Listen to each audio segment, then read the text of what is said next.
Eu encontrei um caderno embaixo de um colchão, no porão da casa da minha avó. Dentro dele tinha 23 anos de anotações de alguém que foi mantido preso lá embaixo. E a última página foi escrita depois que a polícia já tinha estado na casa. Deixa eu explicar. Desde o começo, minha avó morreu em março do ano passado. Ela morava sozinha numa casa antiga, de 2 andares, com porão. Meu pai herdou tudo e me pediu para arrumar o lugar antes de alugar. Eu estava sem emprego, então topei passar umas 2 semanas lá organizando as coisas. A casa tinha aquele cheiro de lugar fechado há muito tempo. Sabe aquele cheiro de mofo misturado com naftalina? Era exatamente isso. Móveis cobertos com lençol branco, fotos antigas nas paredes. A maioria das fotos era só da minha avó, sozinha, sempre sozinha. Isso já deixava o ambiente meio triste, meio pesado, mas o que mais me incomodava era o porão. Durante toda a minha vida, minha avó nunca deixou ninguém descer lá. Quando eu era criança e perguntava, ela dizia que era perigoso, que tinha infiltração, escada quebrada, essas coisas. Com o tempo, a gente para de perguntar, né? Só aceita que ali é um lugar proibido. No primeiro dia, eu nem liguei muito pro porão. Fiquei arrumando os quartos de cima, separando roupa para doar, jogando coisa fora. A casa era grande e tinha muita coisa acumulada. Minha avó guardava tudo. Qualquer papel, qualquer lembrança, qualquer tralha. Mas de noite, quando tudo ficou quieto e eu estava quase pegando no sono, eu ouvi um barulho vindo de baixo. Era tipo um arrastar, como se alguém estivesse arrastando algo pesado pelo chão, bem devagar. Arrastava uns 3 segundos, parava, esperava, arrastava de novo, parava, sempre o mesmo ritmo. Eu ficou parado na cama, olhando para o teto. Meu quarto ficava bem em cima da cozinha e a porta do porão ficava lá. O som vinha exatamente debaixo de mim. Pensei que podia ser rato, ou cano de água fazendo barulho, ou a casa velha acomodando, qualquer coisa. Mas lá no fundo eu sabia que o som era pesado demais para ser rato e tinha um ritmo muito certinho, sabe? Quase proposital. Durou uns 5 minutos. Depois parou de uma vez. Silêncio total. Eu fiquei acordado mais 1 hora, esperando o barulho voltar, mas nada. Eventualmente acabei dormindo. No dia seguinte acordei e tentei me convencer de que tinha imaginado. Fiquei o dia inteiro limpando, organizando, tirando entulho. Evitei pensar no porão. Mas quando começou a escurecer, aquela sensação estranha voltou.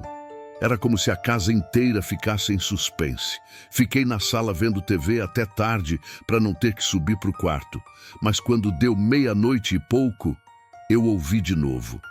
O mesmo arrastar, mesma cadência. Arrastava, parava, arrastava, parava. Dessa vez eu levantei do sofá. Peguei uma lanterna que estava na mesa e fui devagar até a cozinha. Meu coração estava acelerado.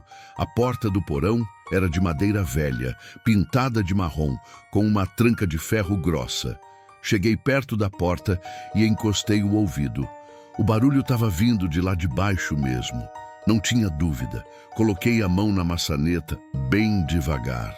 A maçaneta estava gelada e no exato momento em que eu toquei nela, o barulho parou. Parou na hora. Ficou aquele silêncio pesado. Eu segurei a respiração tentando ouvir qualquer coisa. Nada. Aí eu fiz uma burrice. Chamei. Tem alguém aí? Minha voz saiu meio tremida. Esperei. Nada. Tentei abrir a porta, mas a tranca estava dura. Não consegui destrancar. Ou talvez eu tivesse com medo demais para tentar de verdade, não sei. Voltei para o sofá da sala e passei o resto da noite acordado, assistindo qualquer coisa na TV. Não subi para o quarto. Quando amanheceu, liguei para o meu pai. Contei do barulho. Ele riu e disse que era casa velha, que fazia barulho mesmo. Disse para eu não ficar com essas paranoias. Desliguei me sentindo idiota. Passei o 3º dia inteiro olhando para a porta do porão. Toda vez que eu passava pela cozinha, olhava para aquela porta. E quanto mais eu olhava, mais eu sentia que precisava saber o que tinha lá embaixo. De tarde, resolvi que ia abrir. Não dava para ficar com aquilo na cabeça. Eu precisava ver. Peguei um WD-40 que achei na garagem e joguei na tranca. Esperei uns minutos e tentei de novo. Dessa vez a tranca cedeu. Abri a porta devagar. Ela rangeu alto. Aquele rangido fino de madeira velha que parece até um lamento. Tinha uma escada de concreto descendo. Procurei o interruptor na parede e acendi a luz. Era uma lâmpada amarela fraca lá embaixo, que mal clareava. Dava para ver a escada, mas o resto estava meio na penumbra. Comecei a descer. Cada degrau parecia ecoar. A escada tinha uns 15 degraus. Conforme eu descia, o cheiro de mofo ficava mais forte. Um cheiro ruim, de lugar que nunca pega sol, nunca vê vento.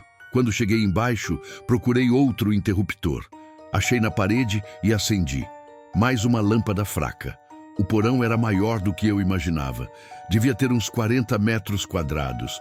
Teto baixo, pé direito de uns 2 metros e pouco. Tinha muita coisa lá. Caixas de papelão empilhadas, um sofá velho todo mofado, estantes com potes de vidro vazios, ferramentas enferrujadas penduradas na parede. Parecia um acúmulo de décadas da vida da minha avó. Mas o que chamou minha atenção foi o fundo do porão. Lá no fundo, encostada na parede, tinha uma porta. Uma porta de metal cinza, com um cadeado grande prendendo. Isso me deixou completamente confuso. Uma porta dentro do porão? Com cadeado? Que diabos a minha avó escondia ali? Me aproximei devagar. Conforme eu chegava perto, vi que a porta tinha arranhões, muitos arranhões, do lado de dentro. Dava para ver as marcas de metal amassado, como se alguém tivesse batido e arranhado tentando sair. Minha mão tremeu quando peguei o cadeado. Puxei, mas estava trancado. Um cadeado grande, daqueles antigos, todo enferrujado. Passei o resto do dia procurando a chave pela casa toda. Revirei gavetas, armários, caixas, nada. A chave não estava em lugar nenhum. Ou minha avó tinha escondido muito bem, ou tinha jogado fora. Fiquei a noite inteira pensando naquela porta. Não consegui dormir. Ficava imaginando o que podia ter ali dentro. Será que era só uma despensa antiga? Mas por que o cadeado? Por que os arranhões por dentro? No quarto dia de manhã tomei uma decisão. Fui na garagem, peguei um alicate de corte grande e voltei para o porão. Desci a escada, atravessei o porão e parei na frente da porta. Coloquei o alicate no cadeado e forcei. Tava duro pra caramba. Forcei mais. A ferrugem começou a ceder. Mais um pouco e o cadeado quebrou com um estalo seco que ecoou pelo porão inteiro. Tirei o cadeado e joguei no chão. Respirei fundo. Segurei a maçaneta. Também estava fria. Abri. A porta rangeu alto. Aquele barulho de metal velho reclamando. Dentro estava escuro. Procurei interruptor, mas não tinha. Usei a lanterna do celular. Era um cômodo pequeno. Devia ter uns 3 por 3 metros. Sem janela. As paredes eram de concreto cinza. No chão tinha um colchão velho, fino, daqueles de solteiro. Tinha manchas escuras nele. O tecido estava rasgado em vários lugares, como se tivesse sido muito usado e nunca trocado. Do lado do colchão, tinha pratos empilhados. Uns 6 ou 7 pratos de plástico, sujos, com restos de comida ressecada. Tinha também umas 10 garrafas PET vazias espalhadas pelo chão. Mas o que fez meu estômago revirar foi a parede do fundo. A parede estava cheia de marcas. Marcas de unha arranhando o concreto. Centenas delas, talvez milhares. Umas curtas, outras longas, umas fracas, outras tão fundas que tinham arrancado pedaços do reboco. E no meio das marcas tinham palavras arranhadas. Palavras difíceis de ler, mas eu consegui identificar algumas. Socorro, mãe por favor, escuro, fome, dói. Minha perna fraquejou. Encostei na parede para não cair. O ar ali dentro era abafado, quente, sufocante, mesmo com a porta aberta. Senti que ia vomitar. Foi quando eu vi o caderno. Ele estava meio escondido embaixo do colchão. Só dava para ver a pontinha da capa. Puxei. Era um caderno escolar velho, brochura, capa azul toda manchada e desgastada. O tipo de caderno que a gente usava na escola nos anos 90. Abri a primeira página com a mão tremendo tanto que quase deixei cair. As primeiras páginas eram desenhos feitos com giz de cera. Desenhos de criança, uma casa, uma mulher com cabelo preso, um menino pequeno de mãos dadas com a mulher. Sol amarelo no canto da página. Tudo bem colorido, alegre. Virei a página, mais desenhos. A casa de novo, mas dessa vez o menino estava sozinho, sem a mulher. E o sol não estava mais lá. Mais uma página. O menino dentro de um retângulo preto. Só a cabeça dele aparecendo. Ele estava chorando. Dava para ver as lágrimas azuis descendo. As páginas seguintes eram só escuridão. Páginas e páginas pintadas de preto com giz de cera. Preto cobrindo tudo, até rasgar o papel em alguns pontos. Depois o giz de cera acabou. Começaram as escritas. Uma letra infantil, tremida, torta. Difícil de ler, mas eu consegui. Ela me trancou aqui de novo. Eu tentei ser bom dessa vez. Eu prometi que ia ser bom, mas ela disse que eu sou ruim, que eu nasci ruim, que eu preciso aprender. Tá muito escuro aqui. Eu tenho medo do escuro. Não tem luz.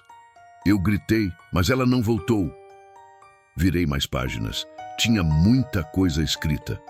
Anos de escritas. A letra foi mudando conforme as páginas avançavam. Foi ficando menos infantil, mas continuava tremida, cansada. Eu contei nos dedos. Já faz 8 dias que ela não desce. Ou é 9, eu perdi a conta. Ela deixou comida, mas já acabou. Ainda tem água. Eu tô com muita fome. Minha barriga dói. Ela desceu hoje e trouxe pão. Eu perguntei se eu podia sair. Ela bateu na minha cara e disse que eu ainda não aprendi.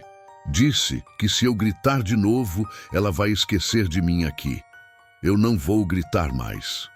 Eu acho que eu tenho uns 12 anos agora, ou 13. Não sei mais. Ela não fala das coisas lá de fora. Eu pergunto como está o tempo e ela não responde. Eu pergunto se ainda tem outras pessoas no mundo e ela não responde. Às vezes eu acho que lá fora acabou, que só sobrou eu e ela. Meus dentes estão caindo. 3 já caíram. Acho que tô doente. Minha gengiva sangra. Ela trouxe remédio, mas não falou o que é. Eu tomei porque tô com medo de morrer. Eu não lembro mais da rua. Eu não lembro mais da luz do sol. Será que ainda existe sol? Eu tentei lembrar das coisas, mas não consigo. É tudo escuro na minha cabeça. Pulei várias páginas. A escrita ficava cada vez mais desesperada. Hoje eu fiz 23 anos. Eu acho, perdi a conta faz muito tempo, mas eu tento lembrar. Eu não sei mais quem eu sou. Quando eu fecho os olhos, eu não vejo mais meu rosto. Eu esqueci meu rosto. As últimas páginas foram as piores. Ela não desce mais. Já faz dias. Quantos dias? Eu não sei. Muitos. Eu ouço ela tossindo lá em cima. Um barulho feio. Ela deve estar muito doente. E se ela morrer, eu vou morrer aqui também. Ninguém sabe que eu existo. Eu vou morrer no escuro e ninguém nunca vai saber que eu existi. Ela parou de tossir. Faz 2 dias que eu não ouço nada lá em cima. Nada. Só silêncio. Ela morreu. Eu sei que ela morreu. Eu vou morrer aqui. Eu vou morrer aqui. Eu vou morrer aqui. A última página tinha uma data. 8 meses atrás. Exatamente quando a minha avó tinha morrido. Larguei o caderno e saí correndo daquele quarto. Atravessei o porão, subi a escada quase tropeçando e saí para a rua. Sentei na calçada, respirando rápido, com a cabeça girando. Liguei para o meu pai. Contei tudo. Ele não acreditou. Achou que eu estava maluco. Mas eu insisti até ele vir. Quando ele chegou, a gente voltou com a polícia. Eles reviraram tudo. Encontraram o caderno, as marcas na parede. Mas não acharam corpo nenhum. Nenhum sinal de alguém ter morado ali há pouco tempo. Nenhuma roupa recente, nenhum resto de comida fresca, nada. A polícia investigou. Descobriram que minha avó teve um filho antes de casar com meu avô. Um filho que morreu bebê, segundo o registro, mas não tinha atestado de óbito. Nada. como se ele tivesse simplesmente sumido. Os vizinhos antigos não lembravam de menino nenhum. Minha avó morava sozinha fazia décadas. Arquivaram o caso. Sem corpo, sem prova viva, não dava para ir muito longe. Mas eu sei o que eu vi. Eu sei o que eu li naquele caderno. E tem uma coisa que eu não contei para a polícia. Uma coisa que não me deixa dormir. Naquela noite, quando voltei no porão com meu pai e os policiais, quando abriram aquele quarto de novo, o caderno estava aberto numa página diferente. Uma página que eu jurava que estava em branco. E tinha uma frase nova, mesma letra tremida. Por que você me soltou? Eu não sei mais ser gente. Eu esqueci. Agora estou livre, mas continuo preso. Você não me salvou. Ninguém vai me salvar. Eles falaram que eu imaginei, que era trauma, que eu estava sugestionado. Mas eu sei o que eu vi, e desde aquele dia, toda noite, quando dá meia-noite e pouco, eu ouço o arrastar. Não importa onde eu tô, não importa para onde eu me mude, ele me encontra. E a cada noite o som fica mais perto do meu quarto. E você entende agora?